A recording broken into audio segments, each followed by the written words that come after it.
So boys and girls, hello everyone. Today we are going to study about Holozoic nutrition. In the last section we have studied about the saprotrophic nutrition.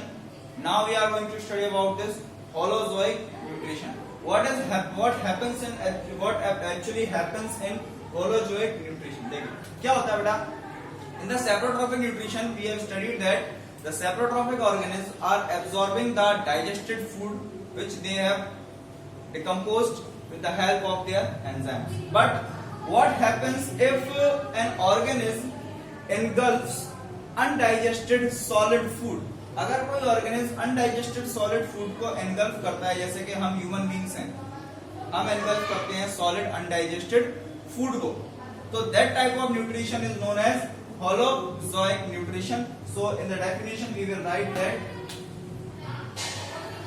when an organism engulfs solid undigested food, it is known as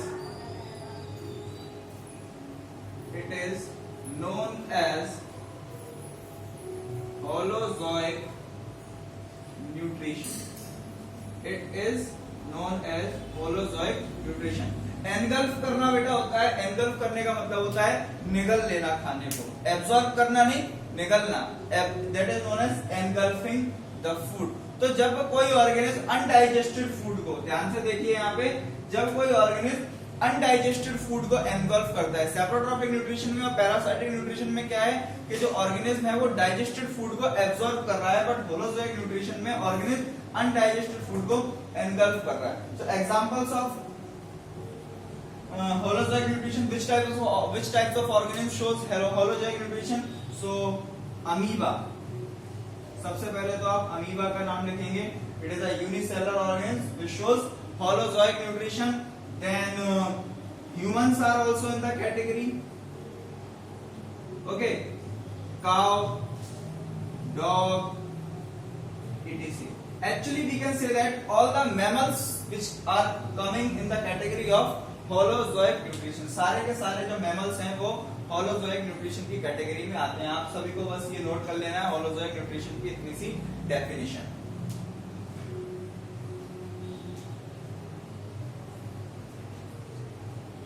I hope बेटा आप सभी ने ये note कर लिया होगा. अब हम यहाँ से स्टार्ट करने वाले हैं एकदम नया कॉन्सेप्ट जिसको हम बोलते हैं क्या, डाइजेशन. ठीक है, अभी होलोजोइक न्यूट्रिशन में क्या हो रहा है कि ऑर्गेनिज्म अनडाइजेस्टेड फूड ले रहा है, तो ऑब्वियस सी बात है कि बॉडी उसको यूज नहीं कर पाएगी. तो उसको यूजेबल फॉर्म में कन्वर्ट करने के लिए हम एक प्रोसेस करते हैं. जो भी ऑर्गेनिज्म होलोजोइक न्यूट्रिशन करते हैं सबके अंदर एक प्रोसेस होती है जिसका नाम है क्या, digestion of food. What is this digestion of food? देखिए क्या होता है, when an organism engulfs the food, it is undigested. Okay, ये जो undigested food है, ठीक है, ये जो undigested food है, it is of complex nature, complex form. complex form कहने का मतलब है large molecular size. अब कॉम्प्लेक्स फॉर्म का ये जो फूड है, लार्ज मॉलिक्यूलर साइज है इसका, तो बेटा क्या होता है कि हमारी बॉडी जो है इस अनडाइजेस्टेड फूड जो कि कॉम्प्लेक्स फॉर्म का है, जिसके मॉलिक्यूलर साइज थोड़े बड़े हैं, तो क्या होता है इस वजह से हमारी बॉडी जो है इस फूड को एब्जॉर्ब नहीं कर सकती. हमने खा तो लिया फूड को, लेकिन अनडाइजेस्टेड फूड को बॉडी एब्जॉर्ब नहीं कर सकती, और जब तक बॉडी फूड को एब्जॉर्ब नहीं करेगी तब तक बॉडी उसको यूज भी नहीं कर सकती. तो पहले एब्जॉर्ब करने से पहले इस अनडाइजेस्टेड फूड को एक ऐसे फॉर्म में कन्वर्ट होना पड़ेगा जिससे बॉडी जो है उसको एब्जॉर्ब कर पाए. So this undigested food is converted into digested food. This undigested food is converted into digested food, and this undigested food is of complex form, then it is of simple form. ठीक है, simple form, and very important to note, small molecular size.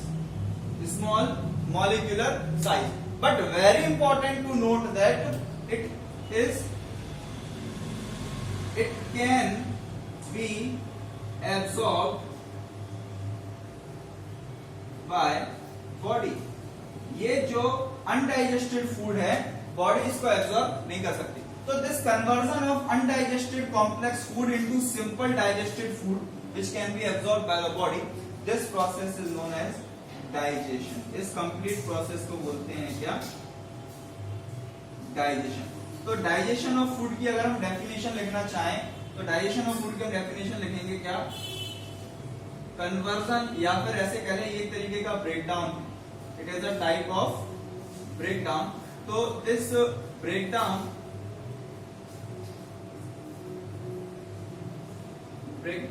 Of complex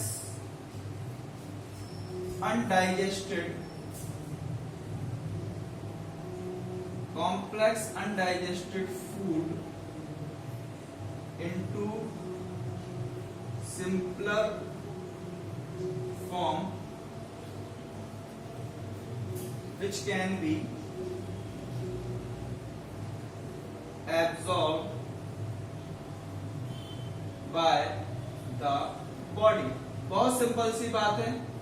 एक ऐसा form complex food को, sorry एक ऐसा breakdown जिसमें complex undigested food को simple form में कन्वर्ट किया जाता है जिससे वो बॉडी को एब्जॉर्ब हो सके. Then that type of process is known as digestion. अब बहुत इंपॉर्टेंट बात है, ये जो अनडाइजेस्टेड फूड जो कि डाइजेस्टेड फूड में कन्वर्ट हो रहा है, again it is happening with the help of enzymes. बिना एंजाइम्स के, without enzymes we cannot achieve this digestion of food. Okay, so note this very important aspect or very important definition of digestion. ये भी note करना है और ये भी note करना है. Okay,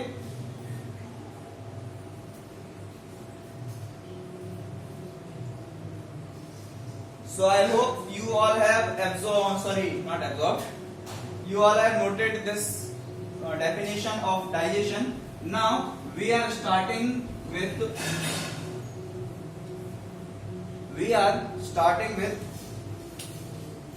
digestion in amoeba. We are starting with digestion in amoeba. Okay, what happens in the digestion of amoeba? तो सबसे पहले तो डाइजेशन से अच्छा अगर आप लिखना चाहें तो आप इसको लिखेंगे क्या? Nutrition in amoeba. Nutrition in amoeba में अमीबा में होलोजोइक न्यूट्रिशन भी कवर हो जाएगा और उसमें उसका डाइजेशन भी कवर हो जाएगा. तो सबसे पहले तो अगर हम अमीबा के बारे में बात करें तो amoeba it is a unicellular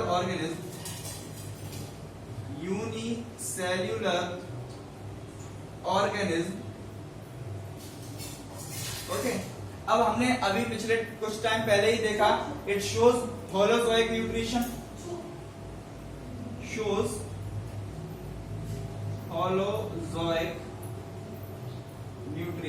okay. Amoeba is a unicellular organism and shows holozoic nutrition. कहने का मतलब है अमीबा जो फूड इनटेक करता है वो अनडाइजेस्टेड होता है और अमीबा को उस फूड को डाइजेस्ट करना पड़ेगा तभी अमीबा उसको यूज कर पाएगा. That's why we are studying the digestion in amoeba. Very important to note. तो for example if this is an amoeba, amoeba का कोई शेप नहीं होता है, it is an irregular shaped cell.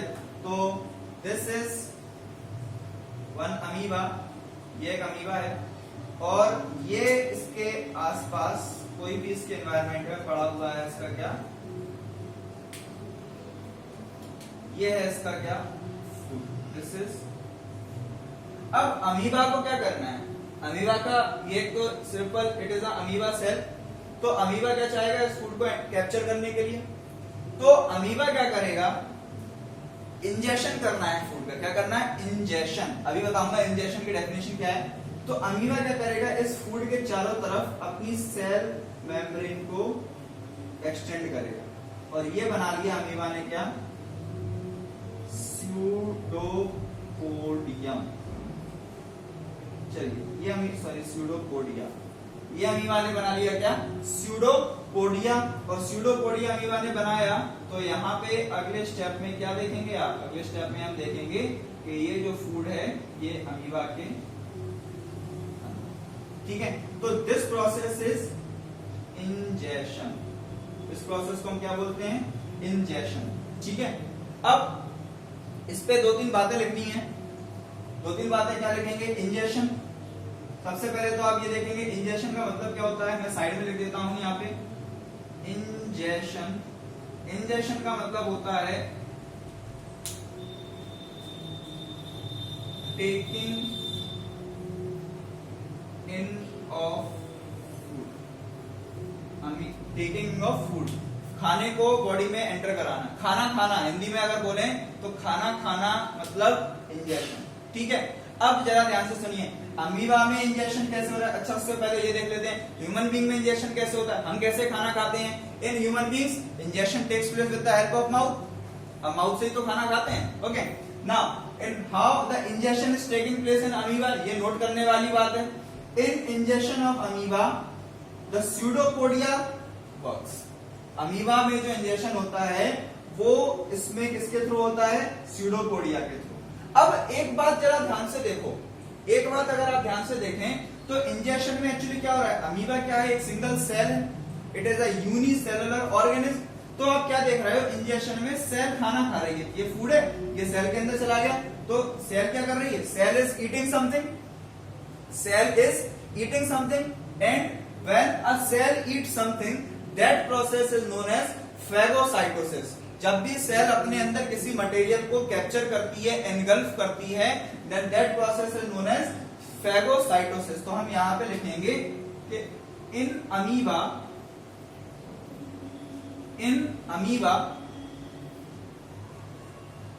Injection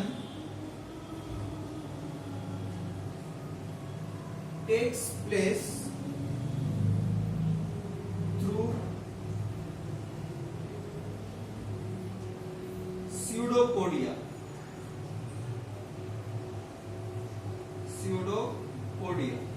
और आप लिखेंगे एक और नाम, with the help of phagocytosis। बेटा यहाँ पे ये जो प्रोसेस हो रही है ना, इनगल्फिंग ऑफ फूड, इंजेक्शन, ये फैगोसाइटोसिस की प्रोसेस है, फैगोसाइटोसिस। अगर आप बोलेंगे फैगोसाइटोसिस क्या है, तो मैं यहाँ पे लिख देता हूं engulfing of any solid material by cell. Cell जब अपने अंदर कोई सॉलिड मटेरियल को निगलती है तो हम उस प्रोसेस को फैगोसाइटोसिस बोलते हैं। और क्योंकि सेल यहाँ पे फैगोसाइटोसिस के द्वारा, अमीबा की जो सेल है फैगोसाइटोसिस के द्वारा फूड को एनगल्फ कर रही है, that's why we are calling this phagocytosis as ingestion. तो फैगोसाइटोसिस से इंजेक्शन हुआ और ये जो फूड है वो अमीबा के अंदर। अब आप क्या देखोगे, इस अमीबा के अंदर ये जो अमीबा का साइटोप्लाज्म है, this is the cytoplasm of amoeba, ठीक है। तो इस अमीबा के अंदर आप क्या देखोगे, फूड के चारों तरफ एक मेम्ब्रेन बन जाएगी, ये इस तरीके से एक मेम्ब्रेन बन गई फूड के चारों तरफ। दिस इज फूड वैक्यूल, इसको आप क्या बोलोगे, food vacuole. It is a temporary vacuole, ये कोई परमानेंट वैक्यूल नहीं है। जब तक फूड का डाइजेशन होगा तब तक ये वैक्यूल रहेगा, जैसे ही फूड का डाइजेशन खत्म, ये फूड वैक्यूल भी खत्म हो जाएगा। तो फूड वैक्यूल के बारे में आप लिखेंगे टेम्परेरी होता है, फूड वैक्यूल जो होता है वो टेम्परेरी होता है। फिर इसके बाद आप लिखेंगे फूड वैक्यूल में। अब बात आती है कि होता क्या है, फूड वैक्यूल में होता क्या है। तो फूड वैक्यूल में digestion of food takes place here. अब मैंने आपको एक और बात बताई थी कि जो डाइजेशन ऑफ फूड होता है वो होता है with the help of enzymes. अब जाहिर सी बात है कि अगर फूड वैक्यूल में फूड का डाइजेशन हो रहा है तो ऑब्वियस सी बात है कि जो डाइजेस्टिव एंजाइम्स होंगे related to the digestion of food वो भी इस फूड वैक्यूल के अंदर ही होंगे। ये देखिए डाइजेस्टेड एंजाइम्स मैंने यहाँ पे बना दिए। तो अपन लिख लेंगे यहाँ पे क्या, it contains all digestive enzymes, इसमें सभी डाइजेस्टिव एंजाइम्स होते हैं। तो बेटा यहाँ पे फूड वैक्यूल बन गया, फूड वैक्यूल में डाइजेशन ऑफ फूड हुआ, तो अगले स्टेप में क्या आएगा यहाँ पे डाइजेशन, यहाँ पे इंजेशन, फूड वैक्यूल में बन गया तो यहाँ पे क्या हुआ डाइजेशन। डाइजेशन में क्या होगा, ये जो फूड है ये छोटे छोटे पार्टिकल्स में कन्वर्ट हो गया, ये सेल, और ये यहाँ पे ये अभी तक ये अनडाइजेस्टेड फूड था और ये कैसा है अब डाइजेस्टेड फूड। ठीक है, ये कैसा है डाइजेस्टेड फूड। और आप यहाँ पे एक इंपॉर्टेंट बात नोट करेंगे, क्योंकि फूड का डाइजेशन खत्म हो गया है तो ये फूड वैक्यूल डिसअपियर हो जाएगा। तो आप लिख लेंगे यहाँ पे क्या, फूड वैक्यूल डिसअपियर्स।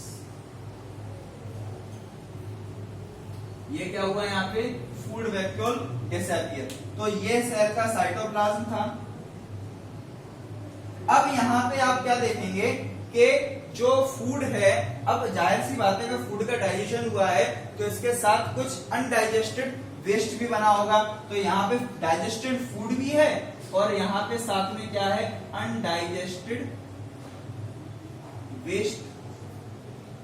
फूड के साथ कुछ भी मटेरियल, ये जो फूड है इसी में से कुछ मटेरियल ऐसा होगा जो डाइजेस्ट नहीं हो पाता है, जिसको हम अनडाइजेस्टेड वेस्ट बोलते हैं, और उसको एक्सक्रीशन के थ्रू एक्सपीजेशन के थ्रू बॉडी से बाहर निकाल देते हैं। तो अनडाइजेस्टेड फूड बच गया है और साथ में डाइजेस्टेड फूड भी है। तो अब क्या होगा, इस डाइजेस्टेड फूड का हो जाएगा क्या, एब्जॉर्प्शन।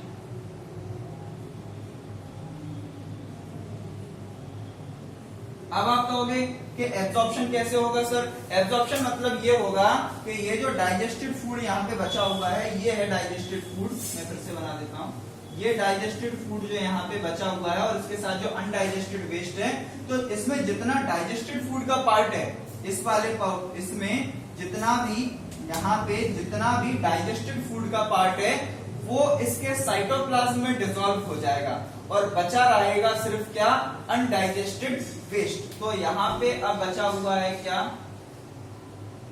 ये न्यूक्लियस, ये साइटोप्लाज्म, और ये यहाँ पे बचा हुआ है क्या, undigested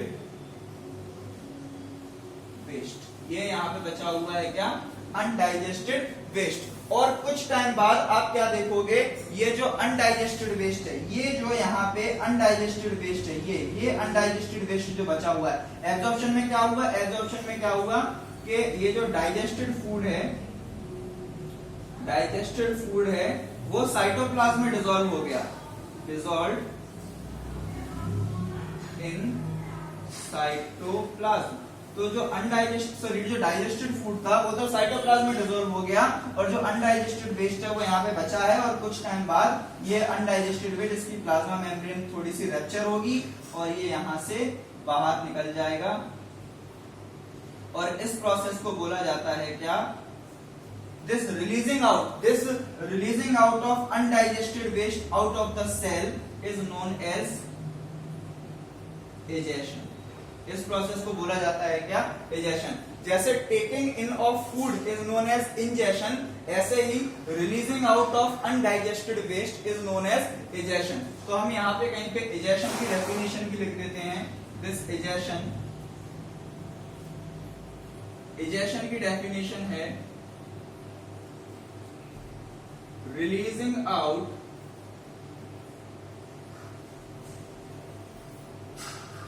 undigested waste from body अब आप कहोगे कि सर आपने यहाँ पे बॉडी लिखा है लेकिन यहाँ पे तो सेल रिलीज कर रहे हैं, तो कोई दिक्कत नहीं है बेटा, यूनिसेलुलर ऑर्गेनिज्म है, एक सेल से ही पूरी बॉडी बनी है तो सेल से बाहर निकाल दिया। मल्टी सेलुलर ऑर्गेनिज्म होता तो बहुत सारी सेल्स की बॉडी बनी होती, काफी सारे टिश्यूज होते, ऑर्गन्स होते, तो वहां पे पूरी बॉडी से बाहर निकलता। तो डेफिनेशन बिल्कुल सही है, जैसे taking in of food is ingestion, ऐसे releasing out of undigested waste is ejection. So this is the complete process of digestion, or we can say that nutrition in amoeba. Okay, I request you all to please look after it very carefully and note each and every point in a very constructive and understandable manner. Okay, note it down.